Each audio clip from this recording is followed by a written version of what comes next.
Saudara, wacana kenaikan premi BPJS Kesehatan mengemuka. Menteri Kesehatan Budi Gunadi Sadikin pun mengungkap alasan dibalik rencana kenaikan iuran BPJS Kesehatan. Selain defisit puluhan triliun, kenaikan iuran diperlukan untuk perluasan layanan.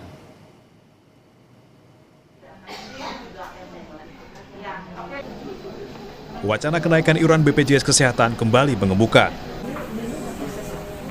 Menteri Kesehatan Budi Gunadi Sadikin menyebut alasan penyesuaian premi tersebut lantaran kondisi BPJS Kesehatan mengalami defisit 20 hingga 30 triliun rupiah. Menurutnya, kenaikan iuran hanya akan dirasakan masyarakat menengah ke atas dan tidak akan membebani masyarakat miskin karena telah ditanggung pemerintah. Bahwa kenaikan premi BPJS tidak ada pengaruhnya sama sekali kepada masyarakat miskin. Karena masyarakat miskin dibayari oleh pemerintah. Kenaikan premi ini hanya berpengaruh terhadap masyarakat yang menengah ke atas, yang memang bayarnya kan 42.000 sebulan. Menengah ke atas kayak wartawan 42.000 sebulan harusnya bisa deh. Yang tinggal laki-laki beli rokok kan lebih dari itu.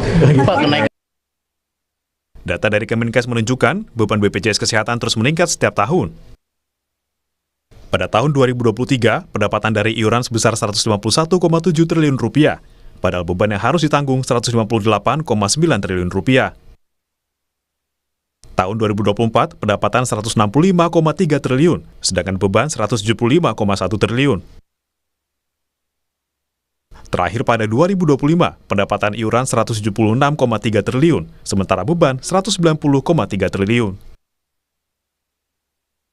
Saat ini, kewajiban iuran BPJS Kesehatan Mandiri bagi kelas 1 sebesar Rp150.000, kelas 2 Rp100.000, dan kelas 3 Rp42.000.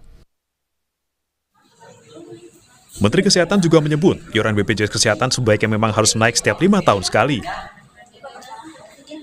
Kenaikan diperlukan karena adanya inflasi dan perluasan layanan. Tim Liputan Kompas TV. Rencana kenaikan iuran BPJS Kesehatan menuai beragam tanggapan dari masyarakat. Mereka berharap jika iuran naik, kualitas pelayanan kesehatan di rumah sakit juga harus ditingkatkan. Buat saya sih kalau misalnya BPJS dinaikin harganya, itu kan tidak menjamin masyarakat itu akan mendapat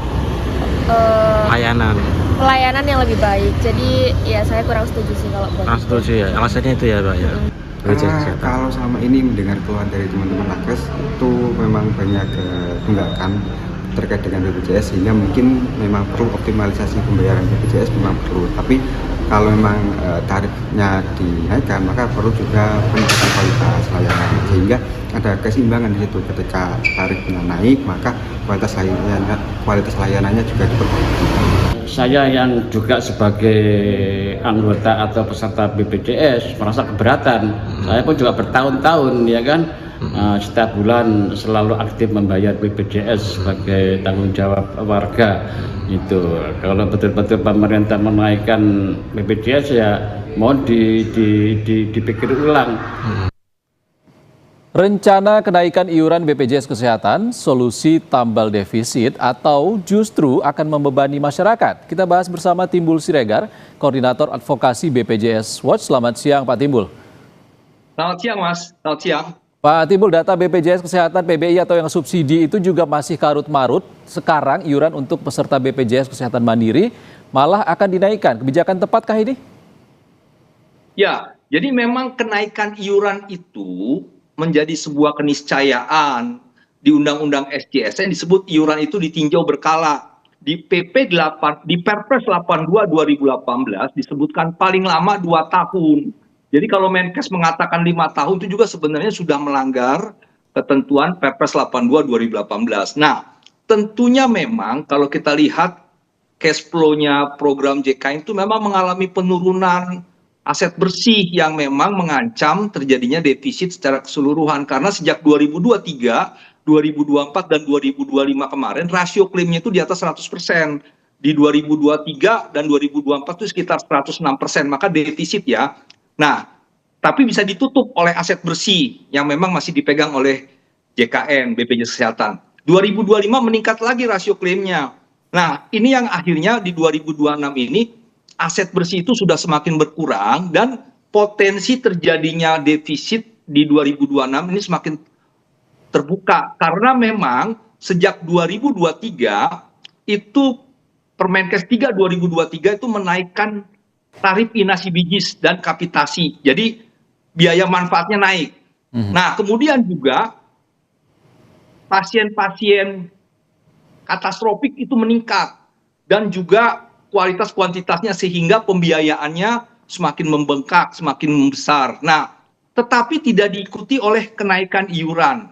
Nah, itu kan rasio klaim kan biaya manfaat dibagi iuran, penerimaan iuran. Nah, ini yang memang menurut saya harus segera dinaikkan iuran itu supaya bisa mengimbangi ataupun melebihi biaya manfaat. Kalau dia lebih besar iuran ini, maka rasio klaim bisa di bawah 100%. Kalau rasio klaim di bawah 100% itu baik, yang bisa nanti membentuk aset bersih. Nah, jadi kembali persoalannya kan adalah yang dinaikkan siapa? Yang menurut saya dari 3 jenis kepesertaan di BPJS Kesehatan di program JKN ini kan ada penerima upah, PNS, TNI, Polri, pekerja swasta yang bayar 5%. Itu setiap tahun naik karena ada kenaikan upah minimum lah untuk pekerja swasta minimal. Persentasenya tetap, upahnya naik kan artinya iuran akan naik. Nah, yang kedua, peserta mandiri. Kalau peserta mandiri sekarang kan sudah sangat sulit karena disandra oleh tunggakan iuran yang dijanjikan oleh Pak Menko PM sejak Oktober 2025 untuk dihapuskan. Menurut saya itu yang pertama dilakukan dulu dan direalisasikan sehingga peserta kelas 3 mandiri ini nanti tidak tersandra, dia bisa membayar iuran secara rutin tiap bulannya, menjadi pendapatan real. Kalau selama ini kan iuran 6 bulanannya itu disandra oleh tunggakan iuran, harus bayar dulu semuanya, nggak mampu bayar tunggakan. Nah, iuran bulanannya tidak terbayar, akhirnya nonaktif. Nah, ini yang menurut saya tunggakan ini harus dihapus dulu. Nah, setelah itu lihat dulu kondisi ekonomi kita, apa betul dia bisa dinaikkan dengan kondisi saat ini. Menurut saya setelah penghapusan tunggakan itu dilihat dulu kondisi ekonomi dan jangan dinaikkan dulu untuk peserta mandiri yang kelas 1, kelas 2, kelas 3. Lihat kondisi setahun 2 tahun ini. Nah, yang menurut saya urgent untuk dinaikkan adalah peserta PBI JKN dan PBPU Pemda, yaitu peserta yang iurannya dibayar oleh pemerintah pusat APBN dan APBD, PBPU Pemda tadi. Nah, kalau ini kan tidak membebani masyarakat. Jadi saat ini menurut saya yang harus dipastikan naik ya iuran yang dibayar oleh pemerintah. Sekarang ini kan 42.000 ya. Nah, per orang per bulan. Nah, sebenarnya sejak 2025 wacana menaikkan iuran itu sudah ada. Karena memang sudah 5 tahun ini tidak naik. Terakhir naik itu di Perpres 64 tahun 2020, yaitu kenaikan peserta mandiri yang 80.000 per orang per bulan kelas 1 jadi 150. Kelas 2 51.000 menjadi 100.000. Kelas 3 23.000 menjadi 35 karena disubsidi 7.000 dari 42.000. Nah, tentunya kondisi waktu itu COVID sehingga peserta mandiri ini kan nggak mampu bekerja, nggak punya uang, ya nggak bisa membayar iuran. Akhirnya tadi terjadi penumpukan tunggakan iuran. Nah, ini yang sebab menurut saya sih harus dihapuskan dulu seperti tadi ya. Nah, jadi yang penting adalah bagaimana kenaikan iuran PBI JKN ini kan sudah dialokasikan 20 triliun di APBN 2026. Waktu itu skenarionya 2025 PBI JKN ini yang naik dari 42.000 menjadi 57.000. Jadi kalau 42.000 itu kan alokasi setiap tahun sekitar 48,7 triliun. 42.000 kali 96,8 juta orang kali 12 bulan itu 48,7 triliun. Nah, kalau ditambahin 20 triliun, maka dia akan naik menjadi 57 ribuan, 57.250 per orang per bulan. Nah, ini yang tidak dijalankan, malah dicadangkan 20 triliun itu, sehingga iuran sekarang masih 42.000. Nah, artinya 20 triliun itu belum menjadi pendapatan real si BPJS Kesehatan. Ini yang akhirnya menyebabkan ada potensi defisit. Nah, Membetul kalau memang defisit 20 triliun itu akan turun. Tetapi kan kalau menunggu defisit dulu ya susah, karena kalau defisit itu pembayaran ke rumah sakit Ya. akan Kalau terkendala. defisit terus BPJS Kesehatan yang perlu diperbaiki tata kelolanya apa, Pak? Ya, pertama memang kan kalau mengenai pembiayaan itu kan kendali mutu, kendali biaya. Nah, biaya ini memang harus dikendalikan dalam rangka misalnya tidak terjadi fraud, atau memang terkait dengan bagaimana mengupayakan rujukan itu tidak berjenjang. Sekarang sudah ada Permenkes 16, tapi faktanya masih berjenjang, yang di rumah sakit tipe C keluar biaya, masuk ke rumah sakit tipe B keluar biaya, tipe A keluar lagi. Nah, sekaligus aja ke tipe A gitu, tanpa lagi biaya BC. Nah, ini yang menjadi bagian dari kendali biaya. Kemudian juga menurut saya pemerintah harusnya tidak hanya melulu ngomongin soal iuran, harus ada upaya kenaikan pendapatan itu dari cukai. Misalnya cukai rokok yang disebut dengan pajak rokok itu harus direalisasikan. Kemudian garam, gula, lemak, produk-produk yang memberikan potensi penyakit akibat garam, gula, lemak itu ditarik cukai. Cukainya dimasukkan sebagai pendapatannya BPJS Kesehatan. Seperti minuman jadi kita nggak bicara minuman pemanis ya, Pak ya? terus. Ya. Ya.